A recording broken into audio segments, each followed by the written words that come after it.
Ok, retornando com o programa Cidade Aberta, edição de hoje, aqui na nossa TV Cidade, o apoio cultural é da Ecofar, mantendo a cidade cada vez mais limpa. E também do Grupo Feltrin, muito mais pela cidade, muito mais por você. Olha, na última segunda-feira aqui em Farroupilha, o governador do estado do Rio Grande do Sul, José Ivo Sartori, acompanhado também de autoridades da área de segurança pública do nosso estado, esteve aqui em Farroupilha praticamente inaugurando a delegacia de pronto atendimento do nosso município. A delegacia que já vinha atuando desde outubro do ano passado e foi possível graças a uma parceria estabelecida entre o município de Farroupilha, o Fórum, o Judiciário Local e também a Promotoria Pública no nosso município. Na oportunidade também esteve presente o chefe da Polícia Civil no estado do Rio Grande do Sul, o delegado Emerson Wendt, que esteve em Farroupilha acompanhando o ato na última segunda-feira. Ele conversou com a reportagem da TV Cidade e explicou um pouco melhor sobre a Delegacia de Polícia de Pronto Atendimento, que já está em atividade aqui no município de Farroupilha, mas que formalmente foi inaugurada na última segunda-feira. Vamos acompanhá-lo. Bom, isso prioriza o atendimento a todos os cidadãos da cidade de Farroupilha e eventualmente aqueles que estiverem de passagem. O atendimento 24 horas é uma característica da Polícia Civil como um todo. Então nós, em algumas cidades onde, dependendo do número da população, de índices que são relevantes para isso, a Polícia Civil preconiza para instalar órgãos desse tipo, né, delegacias de pronto atendimento, justamente para priorizar o atendimento 24 horas. Como funcionam as delegacias de pronto atendimento? As delegacias de pronto atendimento são caracterizadas pelo registro, não só 24 horas, mas pela responsabilidade também de realizar os autos de prisão em flagrante. Como eu mencionei, então nós temos sempre policiais 24 horas priorizando o atendimento à população local. São muitos casos da Delegacia de Pronto Atendimento no estado já, delegado? Sim, nós temos as principais cidades do estado, geralmente em torno de populações acima de 50 mil habitantes, 60 mil habitantes, onde há essa necessidade, justamente derivada dessa característica, a gente instala essas delegacias para priorizar o atendimento 24 horas. A gente sabe que os números da segurança pública da criminalidade vêm aumentando no estado. O que está sendo feito também para combater, para frear esse crescimento? Eu costumo dizer que a Polícia Civil é só uma parcela dessa responsabilidade. Nosso principal produto é a investigação criminal e através dela a gente procura auxiliar na redução da criminalidade. Nós temos tido, infelizmente, um crescimento do ano passado, principalmente a partir da metade do ano, nos crimes patrimoniais, nos crimes de homicídio, e a resposta que a Polícia Civil tem que dar é na resolução desses casos. Então a gente está justamente otimizando recursos, priorizando áreas onde a criminalidade é mais acentuada, justamente para colaborar com o aumento da sensação de segurança. O quadro de recursos humanos tem dado conta das necessidades?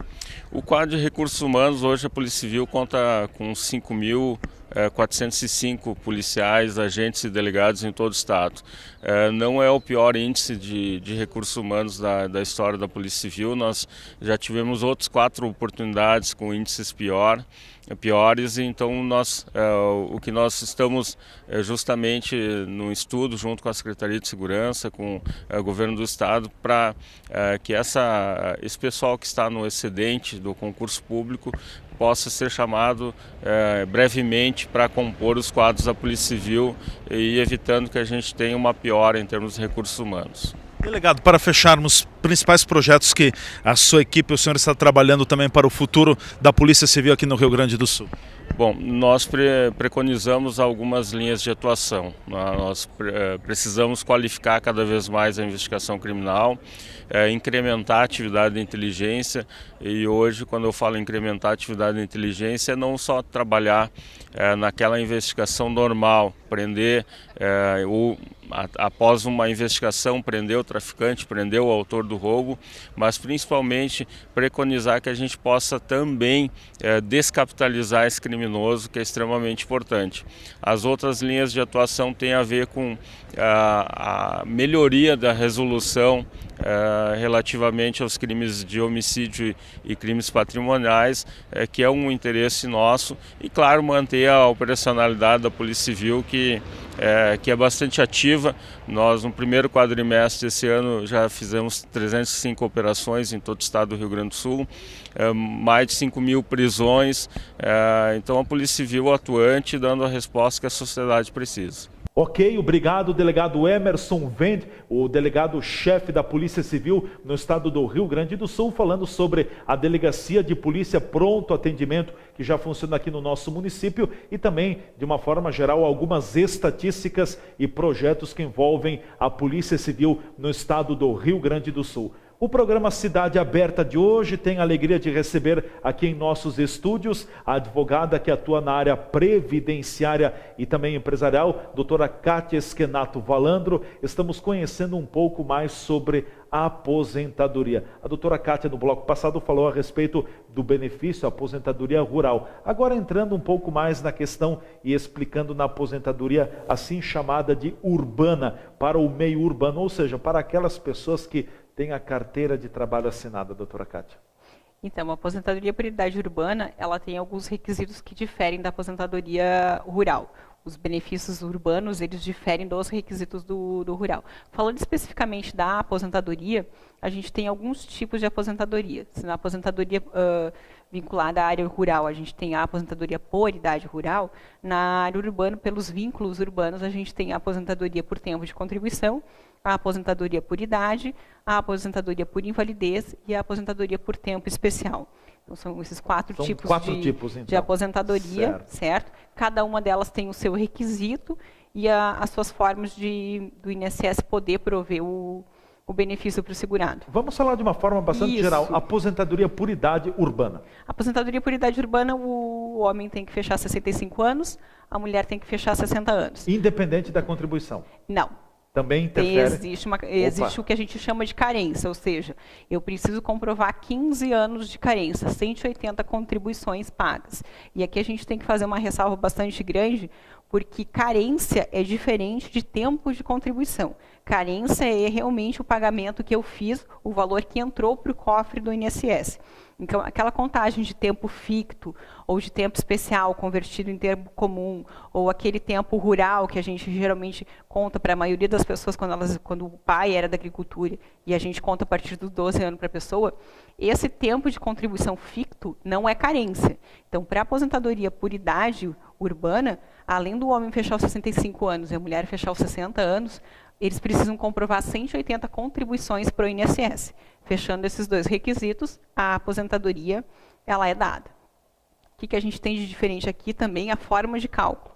A gente parte de uma aposentadoria que, depois de feito a atualização do salário de contribuição, ela parte de 70%. Então, daquele valor que eu cheguei, que eu fiz lá, a atualização do salário de contribuições e tirei os 80% maiores, eu parto de 70%. Depois, para cada grupo de 12 contribuições e de período que eu comprovar, eu aumento 1%, podendo chegar até 100%. Então, a gente tem que ter essa ideia de que a aposentadoria por idade, ela parte de 70%, podendo chegar até 100% do salário de benefício da pessoa. A aposentadoria por tempo de contribuição, o requisito dela é a mulher fechar 30 anos de contribuição. 30 anos para a mulher e 35 para o homem. Certo. Tá? Contribuição. Contribuição, exatamente.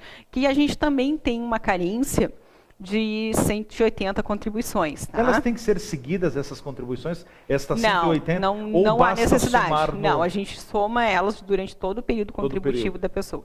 Claro que, geralmente, quando a pessoa vai se aposentar por tempo de contribuição, pelo fato da lei exigir 30 anos para a mulher e 35 para o homem, esse requisito da carência ele já é muito superado. Então, essa não é a principal questão, a principal discussão que a gente tem com relação à aposentadoria por tempo de contribuição. A carência, a pessoa realmente passa muito além do que a lei exige, né? A aposentadoria por invalidez, ela tem o requisito de exigir que a pessoa comprove-se inválida, ou seja, permanentemente inválida para o trabalho. Não é um auxílio-doença que a pessoa está temporariamente inválida. A aposentadoria por invalidez, ela exige que a doença incapacite a pessoa de forma permanente, ou pelo menos durante um grande período de tempo. Mas para uma atividade profissional ou para todas elas? de preferência para todas elas ou para a grande maioria, porque certo. senão a gente corre o risco do INSS entender que cabe uma reabilitação profissional e encaminhar a pessoa para a reabilitação para depois para um outro posto de trabalho. Por exemplo, dando um exemplo, né? O Leandro é jornalista, o Leandro é apresentador, o Leandro tem um problema de voz, vou bater na mesa, né?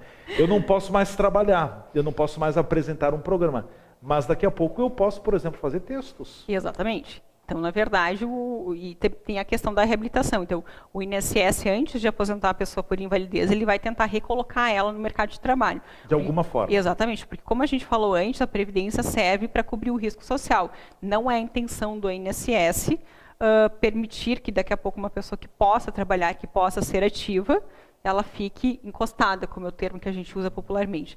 Tanto é verdade que, para os benefícios que a gente chama por incapacidade, entre eles a aposentadoria por invalidez, a pessoa ela é proibida de trabalhar, proibida de oferir renda. Sim. Então, que se ela for flagrada trabalhando, ela vai perde o benefício. Porque o que a gente diz? As aposentadorias por tempo de contribuição, por idade, aposentadoria por tempo especial, elas são aposentadorias que, uma vez a gente feito o pedido e a gente sacado o primeiro valor, elas são irrenunciáveis, certo? A aposentadoria por invalidez, ela não é irrenunciável desta forma, mas ela não é uma aposentadoria permanente. O INSS pode rever esse benefício e cassá-lo a qualquer hora que ele comprove que a pessoa é apta ao trabalho. É uma aposentadoria temporária, não é uma aposentadoria permanente. Não significa que, uma vez a pessoa se aposentando por invalidez, ela fique todo o período dela, ou até o final da vida dela, aposentada por invalidez. O INSS pode entender, e por isso mesmo, para esse tipo de aposentadoria, existe a previsão legal de que a pessoa passe por perícia a cada 2 anos, justamente para que se verifique realmente se a incapacidade da pessoa ainda permanece e o governo, ou seja, a sociedade, tem que continuar sustentando aquela pessoa, mantendo ela. Aquele cidadão. Que é um custo para o INSS, governo, exatamente, para o governo. E, digamos assim, num outro período, num outro ponto de vista, para a própria sociedade. Certo. E a aposentadoria urbana especial, o que é? Na verdade, é aquela aposentadoria em que a pessoa exerce uma atividade que a lei considera especial. O exemplo mais claro que a gente vai ter aqui é o minerador, por exemplo. Então, ele fechando os 15 anos de contribuição em Minas, por exemplo, ele se aposenta antes. Então, o que a lei previu aqui? Como a pessoa ela exerce uma atividade em uma situação insalubre, numa situação nociva para a saúde dela, qual que é o interesse da sociedade? Que a gente retire essa pessoa dessa condição de nocividade o quanto antes. Então, para essa pessoa, a gente vai exigir um tempo menor de contribuição e um tempo menor de exposição a essas situações nocivas, a essas situações críticas à saúde da pessoa. Certo. Bom, abrindo um pouquinho mais também sobre a questão da contribuição. Vejo que as pessoas têm muitas dúvidas, doutora Kátia Schenato, falando sobre contribuição. Qual é a melhor contribuição? Cada caso é um caso. Eu sei que é bastante complexo, mas o que se pode colocar? Exatamente. O que eu diria é que cada caso é um caso e, na maioria das vezes, o ideal seria que as pessoas procurassem auxílio, procurassem esclarecimentos da forma como elas estão vinculadas ou querem se vincular ao INSS. Falando de uma forma geral, as formas mais tradicionais da gente se vincular ao INSS é através do vínculo de emprego, ou seja, da carteira de trabalho. Carteira de trabalho certo? assinada. Porque, obrigatoriamente, qualquer pessoa que ofira renda de uma atividade, ela é filiada obrigatória do INSS. Certo? Então, como a pessoa tem um trabalho registrado em carteira, ela é filiada do INSS. Temos os contribuintes individuais, os empresários, que também oferem renda, não têm o vínculo de emprego, mas também são filiados obrigatórios do INSS. Além disso, a lei permite que pessoas que não ofiram renda, ou seja, não recebam um salário, não recebam um prolabore, elas também podem se vincular ao INSS de forma facultativa. Certo? Então, tempos atrás, o que se tinha como regra geral? A questão do vínculo de emprego, onde a pessoa ela contribuía, dependendo do seu salário, sobre um percentual de 8, 9 ou 11%, certo? 8, 9 ou 11%. Exatamente. 11% é o teto máximo. É o teto máximo. Pro empregado. Para a pessoa que tem um vínculo empregatício. Tá? Para o contribuinte individual, durante muito tempo se pagou sobre 20% de um valor entre o salário mínimo e o teto da Previdência. Antigamente tinha as escalas de salário básico, depois foram extintas. Num passado mais recente, agora a gente tinha a alíquota de 20% entre o salário mínimo e o salário teto e o valor teto do INSS. O que a gente tem de diferente hoje? Foram criados planos simplificados do INSS, ou seja, planos que permitem que pessoas que estavam à margem da contribuição ou à margem dos seguros, dos benefícios pagos pelo INSS, elas pudessem contribuir e pudessem, então, se elas sofressem algum risco social e precisassem serem socorridas pelo governo, que elas tivessem, então, esse direito. Os planos simplificados são aquelas situações em que a pessoa contribui ou sobre 5% do salário mínimo ou sobre 11% do salário mínimo, dependendo da situação e dos requisitos que a lei exige. O que a gente tem que ter de cuidado ou pelo menos alertar as pessoas que se vinculam a isso? Certo. Esses planos simplificados, a pessoa obrigatoriamente, quando ela opta, porque é vantajoso, a pessoa à primeira vista olha e vê dessa forma. Eu posso pagar 20% sobre o salário mínimo, ou eu posso pagar 5% e 11% sobre o salário mínimo. É muito mais vantajoso para a pessoa no início, ela sempre para o leigo, que vê aquela situação, ele pensa, não, eu vou pagar o mínimo possível, certo? Eu vou me vincular. Eu quero tirar o menos possível do meu bolso. Exatamente, eu vou estar pagando, mas eu, ao invés de pagar 20%, Sim. eu vou pagar só 5% ou 11%, certo? Só que o que acontece? Essa pessoa, obrigatoriamente, ela está abrindo mão da aposentadoria por tempo de contribuição. Ela só vai se aposentar por idade. Atualmente, 50%... Está ferindo o caminho lá na frente. Exatamente. Ou seja, ela tem que estar ciente de que eu estou abrindo mão da aposentadoria por tempo de contribuição, certo? Então, obrigatoriamente, eu vou precisar esperar para a mulher 60 anos, para o homem 65 anos. E se a gente tiver algumas mudanças, a pessoa ainda vai ter que esperar mais tempo. Quem sabe um pouco mais ainda. Né? Exatamente. Então, a principal questão que a pessoa tem que ter noção aqui é exatamente isso. Eu não vou me aposentar por tempo de contribuição. Eu não falo em aposentadoria por tempo de contribuição. Se eu quiser, eventualmente eu comecei contribuindo dessa forma porque realmente era o que eu podia contribuir, era o que a minha situação financeira permitia que eu fizesse. Ela pode, mais adiante, pagar a diferença entre, se ela contribuía sobre 5%, para chegar até os 20%, ela pode pagar a diferença dos 15%, corrigido pela correção monetária com juros. E também, se ela contribuía sobre os 11%, ela pode pagar a diferença dos 9%, corrigido com juros, para poder utilizar esse tempo para um eventual pedido de aposentadoria por tempo de contribuição. O que mais chama atenção aqui é que os microempresários individuais, por exemplo, que hoje recorrem os MEIs, eles caem na alíquota dos 5%. 5%. Então, essas pessoas têm que ter noção de que, fazendo desta forma hoje, elas não se aposentam por tempo de contribuição. Não é um caso perdido. Como a gente falou, elas podem pagar a diferença de 15%, né? Só que aí elas têm que ir no INSS, pedir uma guia específica que o próprio INSS gera, com a correção e a multa, para poder fazer com que esse tempo valha para a aposentadoria por tempo de contribuição dela. Sim. Certo? Então, tem toda essa questão que a pessoa tem que tem pelo menos ter ciência de que essa situação, exatamente, de que essa situação existe. Eu pago sobre 5%, no primeiro momento eu não me aposento por tempo de contribuição, mas eu tenho a oportunidade de posteriormente pagar essa diferença de 15%. Só que aí a gente vai estar falando de um benefício limitado ao salário mínimo. Doutora Kátia, acontece muito, as pessoas comentam assim, porque depende do tempo de contribuição, o meu tempo de contribuição pode ser diferente do seu tempo de contribuição. Exatamente. Eu comecei a trabalhar, por exemplo, com carteira assinada com 18 anos, o telespectador pode ter começado a trabalhar com 25 anos, estou colocando alguns números. Então, eu vou me aposentar antes...